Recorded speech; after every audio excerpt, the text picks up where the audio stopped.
Hello, I'm Maciej Mikos and you're watching World Talks. Belgium is in the very center of the European discussion on providing Ukraine with more financial support after its prime minister decided against using Russia's frozen assets. NATO Secretary General Mark Rutte has embarked on a mission to change Brussels' stance.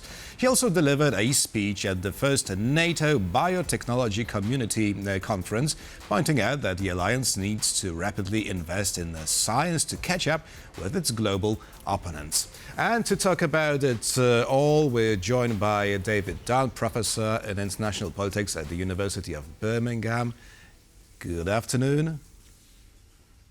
Good afternoon. Professor, first of all, now do you expect a breakthrough when it comes to Russia's frozen assets? If I'm not mistaken, Ursula von der Leyen said she expected to happen before the end of 2025. Well, there has been an ongoing concerted effort to get all EU members to agree. But as you say, the Belgians are concerned that they feel particularly exposed. And Russia has made it clear in statements from their ministry that there will be repercussions, and Belgium is concerned about those repercussions. But so could you tell us exactly what repercussions are we talking about? Well, the Belgian Prime Minister, well, I remember him telling us about death threats he has been receiving, but I guess the issue lies way deeper than just threats against the Prime Minister. Well, if you listen to the statements coming out of Russia, what they say is this is outrageous, this is theft. Of course, the Europeans respond, well, it may look like theft, but it's in response to the murder and violation and child abduction that comes out of Russia's attack on Ukraine. But what the Russians are saying is suggesting that this is a breach of the integrity of the commitments made by European institutions to be a safe deposit for their resources, and this is bad for the credibility of Europe.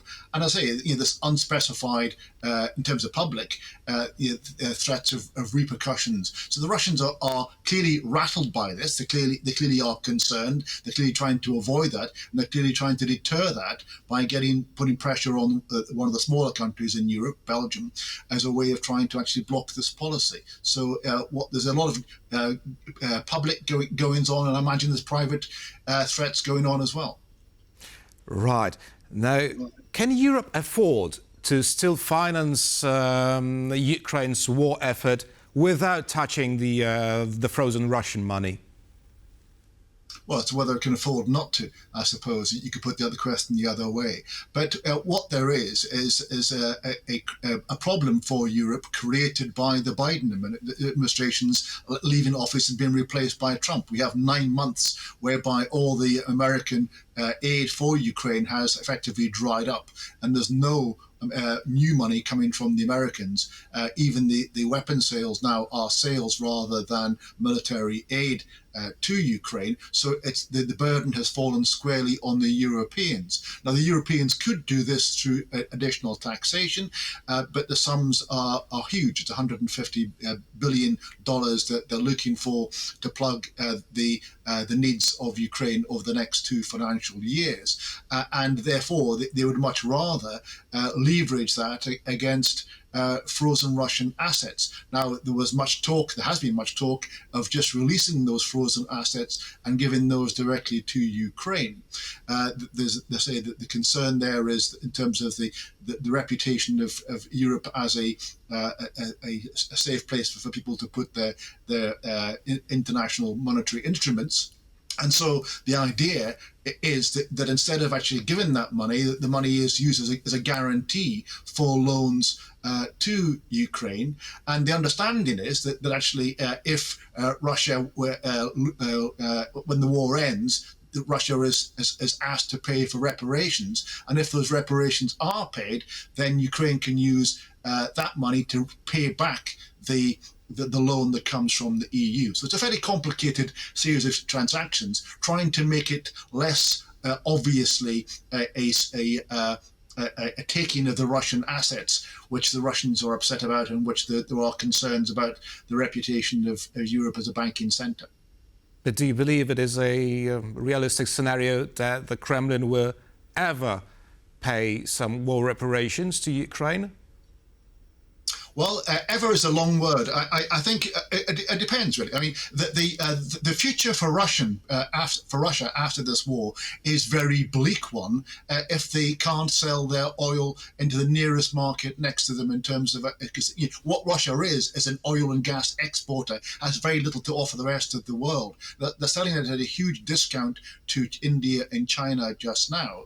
They may want at some point, we can imagine at some point, a post-Putin Russia that is not as aggressive and generally against the rest of the world. And at that point, you can imagine that if they want access to European markets, not just for oil and gas, but for everything else, and a post-sanctions regime, then they have to pay reparations as part of that process. It's unlikely at this point, and therefore it may be a legal fiction on the part of the EU that to actually frame it in these terms.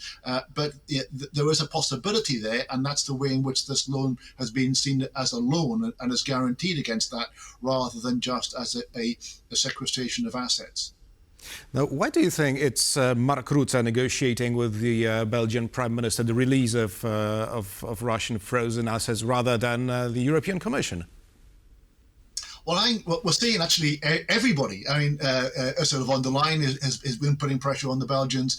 Rutte is there today in Brussels, praising the Belgian military, praising Belgium as a good member of the alliance, and trying to get them to move on this issue. So the pressure is coming, I imagine, from every multilateral source and every bilateral source to get the Belgians to fall into line with the rest of the EU, so that this policy can go about. So I imagine it's on every front. Today, Mark Rutte also opened the first NATO biotechnology conference in Brussels. Why do you think the West? Well, that's an easy question. Why should the West invest in bioscience in times of war? The question will be slightly different. Are there any advanced plans to build a soldier of the future, a genetically modified soldier to provide NATO with better set of combat skills? Because today Mark Rutte said that China and quite possibly Russia are already trying to achieve this effect. Yeah, so the biotechnology realm is a huge one. It ranges from biological weapons down to sensors on uniforms that actually can actually detect both poisons in the air and the fatigue of the soldier.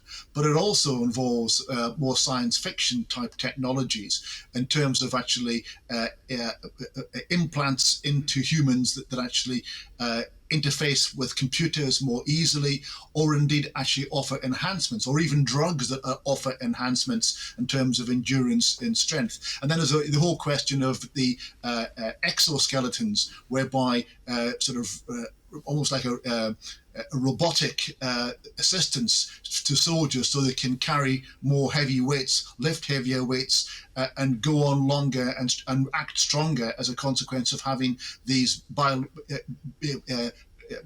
robotic mechanical attachments that actually enable them to be sort of cyborg type technologies. So there's a whole range of stuff there, and it was framed in terms of both needing to respond to what's going on elsewhere in China and Russia, and Iran was mentioned also, and also just to actually see what technology has to offer in terms of how we can enhance. Because the world that we are in now is one whereby there are real substantial threats, and technological innovation is at the front of that. And we've seen that in the way in which technology has developed in the 3.5 years of war in Ukraine. And therefore, every realm needs to be invested in, if not just for defense, but actually potentially we think about ways in which it can be used offensively in the future, given the fact that our enemies are doing precisely this.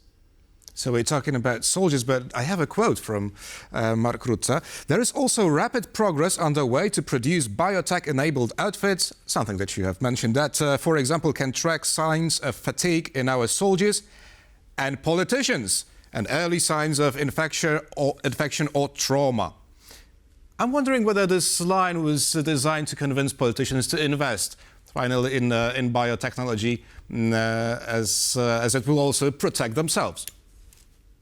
I think it was a joke, actually, more than anything else. I think that the whole tone of the speech, which I listened to earlier, was one that was trying to be jovial, a very serious subject, a very worrying subject in many ways, and he actually tried to bring a bit of levity into it by suggesting that actually not only could soldiers be enhanced, but our politicians, who are often seen as underperforming, could be enhanced in some way to make them perform better. And lastly, because Mark Rutte has said that Russia has already developed a program of biological weapons, has the Kremlin already used any of it in Ukraine, maybe? I mean, I remember something about Bucha, but was that confirmed?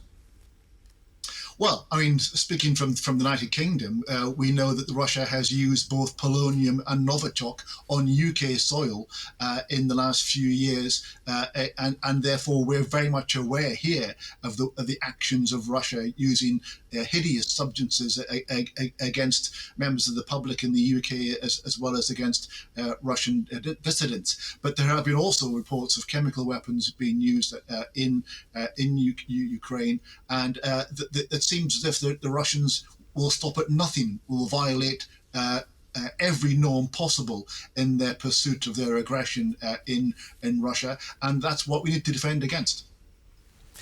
Professor David Dunn, Professor in International Politics at the University of Birmingham, was our guest this afternoon. Thank you very much. Always a pleasure. And thank you for watching, and stay with us for more interviews here on TVP World.